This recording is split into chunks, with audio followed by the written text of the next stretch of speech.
Aquí viene este mensaje misterioso encriptado. El que tiene entendimiento, que calcule el número de la bestia, porque el número es el de un hombre, y su número es 666.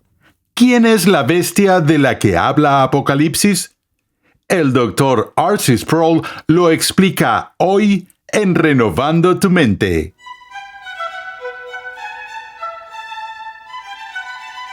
La bestia, esa figura misteriosa que aparece en el libro de Apocalipsis, ha sido identificada a lo largo de los siglos por algunos intérpretes bíblicos como una figura contemporánea, alguien que vivía en su generación. El Dr. R.C. Sproul nos dará hoy algunas razones por las que piensa que la bestia pudo haber vivido hace mucho tiempo. La serie que estamos presentando en Renovando tu Mente se titula Los Últimos Días según Jesús. El Dr. R.C. Sproul nos está ayudando a entender varias profecías tanto del Antiguo como del Nuevo Testamento. Seguro que hoy quieres entrar de lleno en el estudio. El Dr. Sproul está de pie con su pizarra frente a un aula llena de estudiantes mientras enseña esta lección titulada La Bestia. Hemos estado viendo la misteriosa figura del anticristo y en la última sesión vimos la enseñanza del Nuevo Testamento en la epístola de Juan sobre el anticristo, así como la manera en que Pablo habla del hombre de iniquidad o el hombre de pecado en Segunda Tesalonicenses. Como mencioné en ese momento, vemos una interrelación entre el concepto del anticristo, el hombre de iniquidad, y la bestia que se describe en el libro de Apocalipsis. Hoy vamos a dirigir nuestra atención al libro de Apocalipsis y su enseñanza con respecto a la bestia. Se encuentra en el capítulo 13 de Apocalipsis, empezando en el versículo 1. Leemos esto. El dragón se paró sobre la arena del mar. Y vi que subía del mar una bestia que tenía 10 cuernos y 7 cabezas. En sus cuernos había 10 diademas y en sus cabezas había nombres blasfemos. La bestia que vi era semejante a un leopardo, sus pies eran como los de un oso y su boca como la boca de un león. El dragón le dio su poder, su trono y gran autoridad. Vi una de sus cabezas como herida de muerte, pero su herida mortal fue sanada, y la tierra entera se maravilló y seguía tras la bestia. Adoraron al dragón porque había dado autoridad a la bestia. Adoraron a la bestia diciendo, ¿quién es semejante a la bestia y quién puede luchar contra ella? A la bestia se le dio una boca que hablaba palabras arrogantes y blasfemias y se le dio autoridad para actuar durante 42 meses. Y abrió su boca con blasfemias contra Dios para blasfemar su nombre y su tabernáculo, es decir, contra los que moran en el cielo. Se le concedió hacer guerra contra los santos y vencerlos. Y se le dio autoridad sobre toda tribu, pueblo, lengua y nación. Adorarán a la bestia todos los que moran en la tierra, cuyos nombres no han sido escritos desde la fundación del mundo en el libro de la vida del Cordero que fue inmolado. Luego pasamos a leer más sobre la bestia en el versículo 11. Vi otra bestia que subía de la tierra, tenía 2 cuernos semejantes a los de un cordero y hablaba como un dragón. Ejerce toda la autoridad de la primera bestia en su presencia y hace que la tierra y los que moran en ella adoren a la primera bestia cuya herida mortal fue sanada. También hace grandes señales de tal manera que aún hace descender fuego del cielo a la tierra en presencia de los hombres. Además engaña a los que moran en la tierra a causa de las señales que se le concedió hacer en presencia de la bestia, diciendo a los moradores de la tierra que hagan una imagen de la bestia que tenía la herida de la espada y que ha vuelto a vivir. Se le concedió dar aliento a la imagen de la bestia para que la imagen de la bestia también hablara y diera muerte a todos los que no adoran a la imagen de la bestia. Y hace que a todos, pequeños y grandes, ricos y pobres, libres y esclavos, se les dé una marca en la mano derecha o en la frente, para que nadie pueda comprar ni vender, sino el que tenga la marca, la cual es el nombre de la bestia o el número de su nombre. Aquí hay sabiduría. Aquí viene este mensaje misterioso encriptado. El que tiene entendimiento, que calcule el número de la bestia, porque el número es el de un hombre, y su número es 666. Ahora, lo primero que entendemos sobre la bestia es que sale del mar y se le describe como si tuviera siete cabezas y todas estas diademas y todo este tipo de elementos. Vimos anteriormente que había referencias al que estaba vivo, que era un rey, en ese momento en el capítulo 13, que identificamos como el emperador Nerón del Imperio Romano. Si vemos las imágenes y el poder militar de esta bestia que sale del mar, que tiene las 7 cabezas y todo lo demás, la mayoría de los estudiosos considerarían que esto es obviamente una referencia al poder militar de Roma y que las 7 cabezas se refieren a los 7 montes o a las 7 montañas. Una de las referencias antiguas que encontramos en las fuentes literarias de la antigüedad a la ciudad de Roma es que Roma era comúnmente llamada Septimontium o simplemente las 7 montañas porque se estableció sobre 7 montes. Pero de este imperio romano o poder militar romano surge esta misteriosa figura de la bestia que hace todas estas acciones malvadas y que es conocida por este extraño y enigmático número 666, que es llamado la marca de la bestia. De nuevo, a lo largo de la historia de la Iglesia, la gente ha tratado de darle una identificación clara a la bestia, que es conocida por el número 666 o la bestia como el anticristo. Otra vez vemos la fluctuación entre el poder de la institución, en este caso tal vez el gobierno romano, y el poder de una institución siendo encarnada en una sola persona, como un rey, un emperador o alguna otra persona representativa. Debido a la actividad religiosa que rodea a esta figura de la bestia y el anticristo, algunos han argumentado históricamente que el anticristo será algún tipo de clérigo o una persona religiosa famosa que buscará ser un falso Cristo o un sustituto de Cristo. En el momento de la Reforma, el candidato más popular para cumplir con la identidad del anticristo era el Papa. Tanto Lutero como Calvino estaban convencidos de que el Papa en Roma era el anticristo, que la Iglesia Católica Romana era la institución anticristiana que estaba representada por el que se llamaba a sí mismo el vicario de Cristo en la tierra, que es el sustituto de Jesús en la Iglesia, es decir, el Papa. Sin embargo, son pocos los que hoy en día argumentan que la imagen bíblica del anticristo o la bestia se cumple en el Papa. Otros han buscado líderes militares de gran poder y maldad que han surgido históricamente. En el siglo XX, algunos de los candidatos para la identificación del anticristo han sido José Stalin y Mussolini, porque si traduces el título de Mussolini, el Duce, de cierta manera puedes llegar al número 666, y obviamente el candidato más popular en el siglo XX fue Adolfo Hitler, debido a su devastadora destrucción del pueblo judío y de su maldad sin precedentes. Pero de nuevo, con el paso del tiempo, no mucha gente está viendo hoy a Hitler como el cumplimiento del anticristo como lo había sido en generaciones anteriores.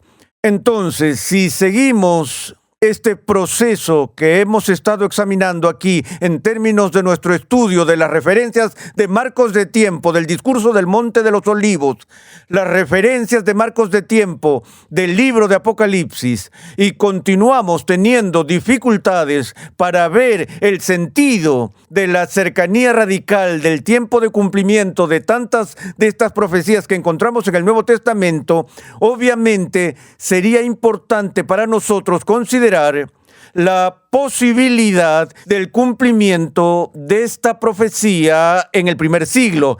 Primero se decía que el hombre de pecado ya estaba en operación. Segundo, El espíritu del anticristo ya estaba en el mundo y Juan anunció su manifestación cercana.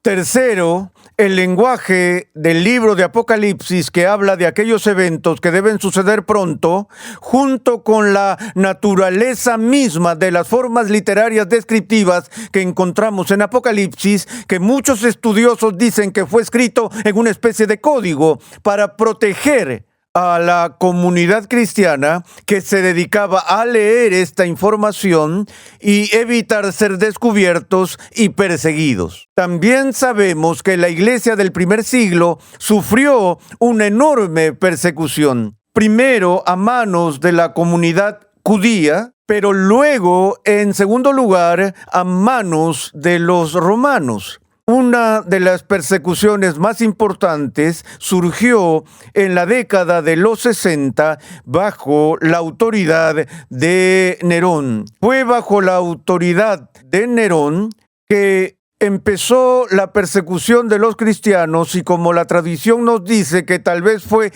el mismo Nerón que empezó el gran incendio que destruyó tantas secciones de Roma y se dio la vuelta y culpó a los cristianos, lo que causó que los cristianos cayeran en gran desaprobación popular en ese momento. Fue bajo Nerón que los dos grandes santos de la iglesia del primer siglo fueron ejecutados, Pedro y Pablo. Ambos fueron martirizados bajo el reinado de Nerón y bajo sus órdenes. Ahora, si consideramos la posibilidad de un candidato del primer siglo y un candidato que aparecería antes de la venida de Jesús en términos de la destrucción de Jerusalén y el juicio anunciado por Cristo sobre el templo y sobre la nación judía, estaríamos buscando a alguien que apareciera obviamente antes del año 70 después de Cristo. Si ese es el marco de tiempo en el que estamos restringidos a trabajar para el cumplimiento de este concepto del anticristo,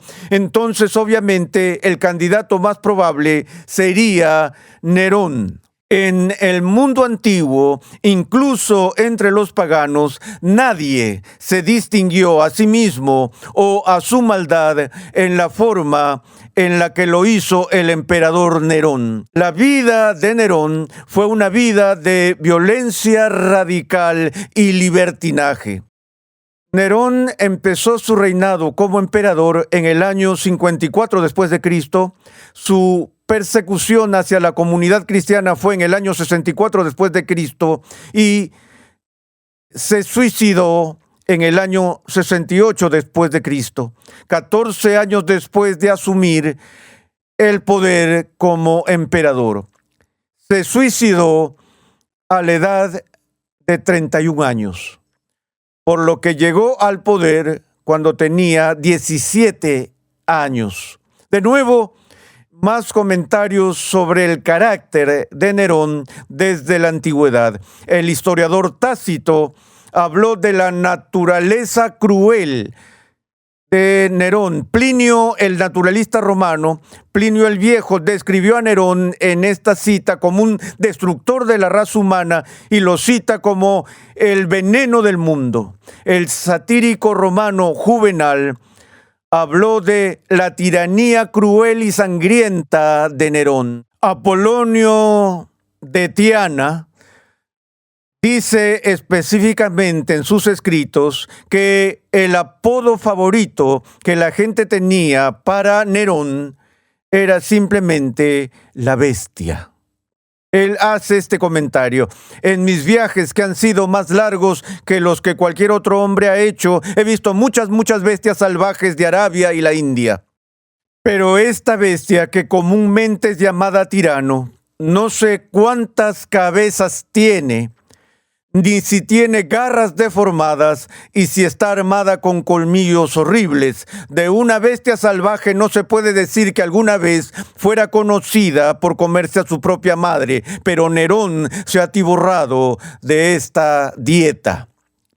Así que el registro histórico, no de la comunidad cristiana, sino de los contemporáneos de Nerón, de la propia cultura romana, describe consistente y constantemente el carácter bestial de este loco de la antigüedad. Bueno, ¿qué con el número enigmático que el autor de Apocalipsis advierte a la gente a que esté alerta y les está dando pistas para que ellos lo pudieran reconocer, e indica que esta bestia puede ser conocida por un número, y el número es el número 666. Antes de explorar ese número, también quiero mencionar que extrañamente en algunas versiones de manuscritos que se remontan a la historia del libro de Apocalipsis, hay una variante textual en este versículo, de modo que el número que aparece allí no es el número 666, sino el número 616. Ahora, generalmente se entiende que una variante textual ocurre cuando el manuscrito original fue copiado a mano por un monje o por alguien, y en el proceso de copiar, ese laborioso y tedioso proceso de copiar palabra por palabra el texto de la Escritura, ocasionalmente se perdía una letra, o alguien olvidaba cruzar una T o poner punto a una I, o un simple error que se colaba en el proceso. Y en un estudio cuidadoso de los manuscritos que tenemos de la antigüedad, vemos que estas diferencias ocurrían y tenemos varios ejemplos de ellas. Pero esto puede ser de especial importancia, como veremos en un momento. En el mundo antiguo, los criptogramas eran comunes. El criptograma era un mensaje codificado mediante el cual los números y las letras estaban relacionados. En los tres grupos lingüísticos principales que nos preocupan aquí en la antigüedad, es decir, hebreo, griego y latín, los tres tenían sistemas para usar sus letras para los números. De modo que los tres lenguajes se usaban de manera criptográfica. Incluso hoy estamos familiarizados con esto, al menos con respecto al latín, porque somos conscientes del uso de los números romanos. Y los números romanos son tan solo letras latinas que tienen un valor numérico, al igual que la letra latina X tiene el valor numérico de 10. La letra latina B tiene el valor numérico de 5. La letra latina M tiene el valor numérico de 1000. Así con la D, la L, la I y otras letras que tienen un valor numérico claro. Ahora, esto también era cierto en hebreo. Si vemos el nombre de Nerón en hebreo, obtenemos el nombre transliterado Nerón Kaiser, que es Nerón César. Y en el alfabeto hebreo y en la numerología, este nombre, Nerón Kaiser, cuando se traduce en números, llega al número 666, exactamente. Sin embargo, en el mundo antiguo, el nombre griego de César cambió de Nerón Kaiser a Nero Kaiser, una variación muy ligera en la escritura, y la equivalencia numérica griega de la forma griega del nombre del emperador Nerón da el número 616. Uno de los estudiosos textuales más preeminentes del siglo XX es un hombre llamado Bruce Metzger de Princeton. Y Metzger una vez opinó de que en su juicio, como el crítico textual supremo en el mundo de hoy, su juicio fue que, con toda probabilidad, la variante textual en el griego que se encontró en la antigüedad, de donde el número es 616 en lugar de 666, fue una variación intencional para que las personas de habla griega pudieran discernir el número sobre la base del idioma griego, en lugar de exigirles que sepan hebreo para comprender este cifrado codificado. También notamos que durante el reinado de Calígula y el reinado de Nerón hubo una rápida expansión del culto al emperador dentro de Roma. Algunos de los emperadores anteriores, como el mismo Augusto, se les dio el honor de ser considerados como deidades después de su muerte.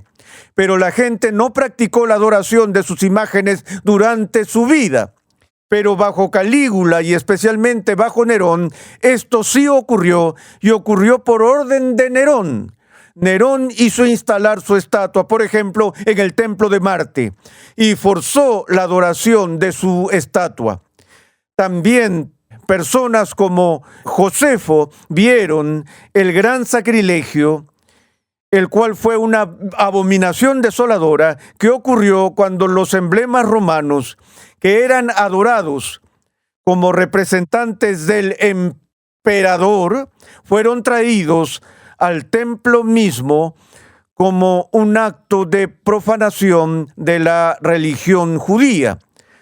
Así que vemos que en todos los aspectos que describen el carácter perverso y malvado, cuasi religioso y militar de la bestia, se ven en la vida real de Nerón, lo que lleva a muchos historiadores y estudiosos a creer que la bestia que vemos, así como el anticristo y el hombre de pecado en la iglesia del primer siglo, se cumplió en la persona de Nerón, porque estaba vinculado a los acontecimientos que pronto ocurrirían en la destrucción de Jerusalén y el juicio de Dios sobre el pueblo judío. Ahora, otros que también están impresionados por la postulación de Nerón a la identidad de la bestia, dicen que por lo menos Nerón fue un tipo de la bestia y el anticristo, y aquellos que creen que el anticristo aún está por venir, dicen que será como Nerón en su manifestación.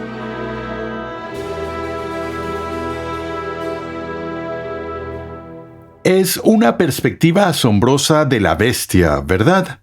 El Dr. R.C. Sproul nos está llevando a través de su serie Los Últimos Días según Jesús, aquí en Renovando tu Mente. Nuestra programación es posible gracias al generoso apoyo en oración y financiero de cristianos alrededor del mundo. Para hacer tu donación, por favor visita nuestra página web renovandotumente.org. Te invitamos a la Biblioteca Ligonier. Nuestros libros se centran en las grandes verdades que han sido confiadas a la Iglesia por los precursores de la Reforma. Verdades bellamente articuladas en las confesiones, catecismos y credos históricos. Para más información sobre nuestros libros, visita la página web bibliotecaligonier.com hoy mismo. ¿Podemos saber con certeza cuándo regresará Jesús y qué ocurrirá cuando lo haga? En el siguiente episodio de Renovando tu Mente, el Dr. Sproul abordará un tema que suscita muchas opiniones entre los creyentes. No querrás perderte la opinión del Dr. Sproul sobre el rapto. Renovando tu Mente es una producción de los Ministerios Ligonier, la confraternidad de enseñanza fundada por el Dr. R.C. Sproul. Nuestra misión, pasión y propósito es ayudar a las personas a crecer en su conocimiento de Dios y su santidad. Suscríbete a nuestro canal en YouTube, Ministerios Ligonier, y disfruta de todo el material de enseñanza que estamos produciendo completamente gratis y en español. Para contactarnos, por favor envíanos un correo electrónico a programa@renovandotumente.org con tus preguntas, testimonios y comentarios. Recuerda que en nuestra página web renovandotumente.org puedes adquirir gratuitamente la guía de estudio de la serie de hoy y además encontrarás una amplia variedad de recursos tales como clases, artículos y contenido multimedia con la finalidad de cumplir con nuestra misión de proclamar, enseñar y defender la santidad de Dios en toda su plenitud a tantas personas como sea posible.